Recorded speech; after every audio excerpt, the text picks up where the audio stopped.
Hello, and welcome to New Beginnings Start Today, the podcast for people who want to grow deeper in their faith in the Lord. I'm your host, Dr. Douglas Keffer, a minister, licensed clinical pastoral counselor here in Roanoke, Virginia, and I have a passion to help people live their faith. Today, we're going to talk about solid rock faith and how you can learn how to have faith in God's promises to help you with your life's issues. Let's look at this.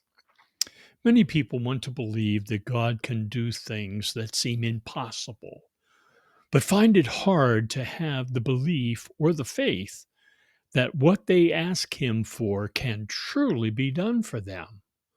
I'm thinking of those dear people who lost everything they had when tornadoes ripped through their neighborhoods and destroyed their homes, leaving nothing but rubble for them to rummage through. I saw the pictures of people walking over the rubble of what once was their houses, their homes. I can remember seeing one woman picking up a picture of her family with the glass broken and the picture was torn, but she grasped it and held it to her heart, being so thankful that she had found it. Recently, I saw the damage of an area that had floodwaters ravaged the community, having killed several of the people in the neighborhood, and they were still searching for several of their friends who were still missing. I recently got a phone call from one of my former clients asking if she could talk to me about a hard family issue. Her husband, a former client as well, is having heart issues, and this lady is having to deal with a stepdaughter who has never accepted her as her father's wife and goes out of her way to be difficult with my former client. This issue has been going on for years, and her husband's heart condition has grown very serious. She wanted my help to know what to do about the stepdaughter's attitude toward her. These are all very difficult situations that demand that they must have faith that God knows all their needs and will provide for all those needs in His perfect providence. Listen to the psalmist talk about how we need to come before the Lord in these difficult times when he wrote, "Come, let us sing songs for joy to the Lord. Let us shout aloud to the rock of our salvation. Let us come before him with thanksgiving and extol him with music and song." Psalm 95, verses 1 and 2. This exhortation may sound strange as a response to the difficult situations I have described, but it is not. We must learn to see God as the rock of our salvation in all the circumstances we find ourselves in. I was so pleased when I saw these people having to deal with very difficult situations. None of them were ready to quit.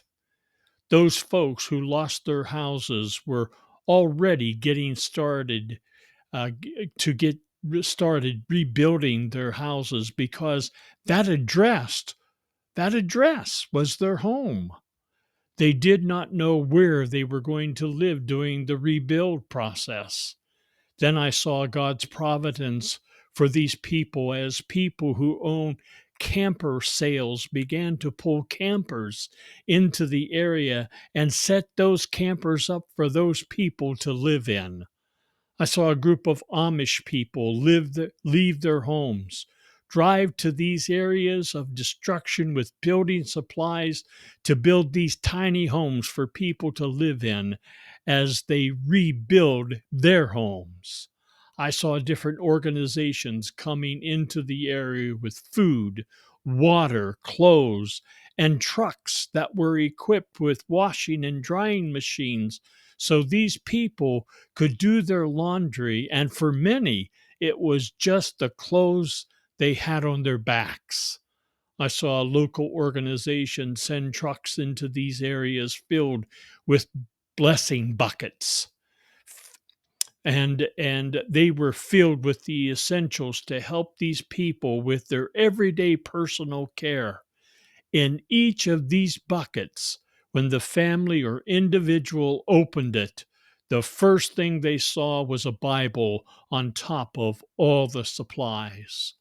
I saw the joy and the tears of many of those people when they saw the generosity of so many people. I saw the rock of their salvation clearly at work. I know that many of the people who were affected by these devastating conditions would find it very difficult to come. Let us sing for joy to the Lord, because so many people find it difficult to believe that God should or could be the rock of their salvation. The kind of rock solid faith I am talking about is when people believe in God and trust His plan, even when they cannot see it or understand how He is at work in their lives. This kind of faith is more than just a feeling, it is in how we live it. When looking for ways to capture and live this faith, the best direction to find this kind of faith is truly found in the Bible. My wife Dana and I have practiced this all our married lives. We have used Proverbs 16:3 as our motto in life to live by when the writer wrote, "Commit your actions to the Lord, and your plans will succeed." We have trusted that truth many times when we faced many issues that seemed to be beyond our control or understanding. God has proved himself and provided faithfully more times for us than we can count. And we have spent our lives giving testimony of our belief that God was at work in our circumstances, and in all cases, we were blessed for our faith in what He was able and willing to do. We have friends who have learned to live in the rock solid faith as well. We recently got a phone call from a friend who was driving back to her home in North Carolina. We asked about her husband, who has been battling serious health problems for years. She told us of a new treatment they found and have committed themselves to having the treatment done for 6 months. They are into the fourth month with very little evidence of improvement, but they are believing that the Lord is going to bless them in their diligence with the treatment. They have to drive 3 hours one way every week or every 2 weeks. This is a great example of how they are living their faith, and God rewards faithfulness. I want you to believe that you can learn to live in the rock solid faith.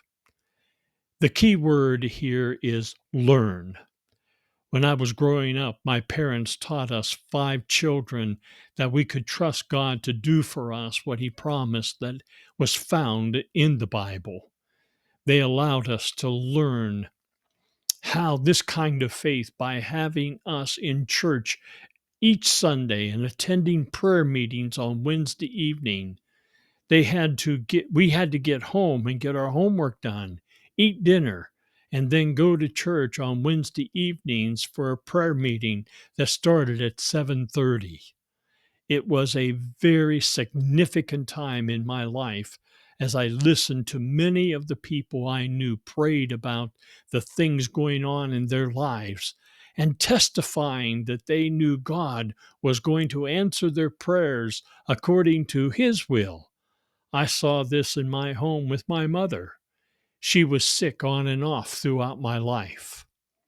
She was hospitalized and in need of a blood transfusion. She had a rare blood type, and there was none in the area blood banks. We began to pray that God would provide the blood needed. The health teacher in our high school learned of my mother's need, and with his military contacts, he found this type of blood in Texas. They airlifted that blood and got it to the hospital within hours, and my mother got her transfusion that was needed to save her life. We believed that God was going to supply our needs for my mom, and he did. This is what Jesus taught his disciples as he was getting ready to go into Jerusalem and be crucified when he said, "If you believe, you will receive whatever you ask for in prayer." Matthew 21 and verse 22. This is how Jesus lived his life, knowing that one day he was going to have to rely on his rock solid faith that God was going to deliver him from the insanity of the hatred the religious leaders had for him. He asked that his Father would forgive them because they did not know what they were doing. We must follow his example and learn to live in that kind of faith. What is that you are worried about today that needs you to live with that rock solid faith? Life is difficult, and Satan wants to throw so many things that that can cause you to doubt your faith. The economy is so unstable at this point, and many of you are not sure of what to do about it. It seems that your paychecks do not go as far as they once did. There is such unrest in the Middle East, where I saw that a senator put a bill to Congress to stop any of our military from being deployed to help bring peace between Iran and Israel. The fear is that we would get involved in another endless war, and the price we would pay is just too high with lives and resources. Too many families are dealing with issues that make the family unit so unstable that home is not a haven any longer, but a place of turmoil. Jobs are being eliminated on many different fronts, causing there to be a great deal of anxiety about what the future holds for the job market. Interest rates remain high, causing a lot of unrest about buying and selling houses. We are dealing with addiction problems at an unprecedented level, with fewer resources available to help with this epidemic. The Apostle Paul addressed this kind of anxiety when he wrote, "Do not be anxious about anything, but in every situation by prayer and petition with thanksgiving, present your requests to God, and the peace of God, which transcends all understanding, will guard your hearts and your minds in Christ Jesus." Philippians 4, verses 6 and 7. Paul tells us that God's peace will guard your heart and your minds in Christ Jesus. This is how we can live today and every day with a solid rock faith. Thank you for listening to this episode, and I want to invite you to contact me and share how you are learning to live in faith that God is truly in control of what goes on in your world. Answer this question. Are you growing your faith in God's promises that are bringing you peace? If you are seeing this on YouTube, please click the subscribe button and the like button. Also, click on the share button and share it with all your friends. That would be so helpful to me. Tell me about other issues that you would like me to address by leaving your comments, and you can email me at drdouglaskeffer@gmail.com. I also encourage you to get a copy of my book, New Beginnings Start Today with God.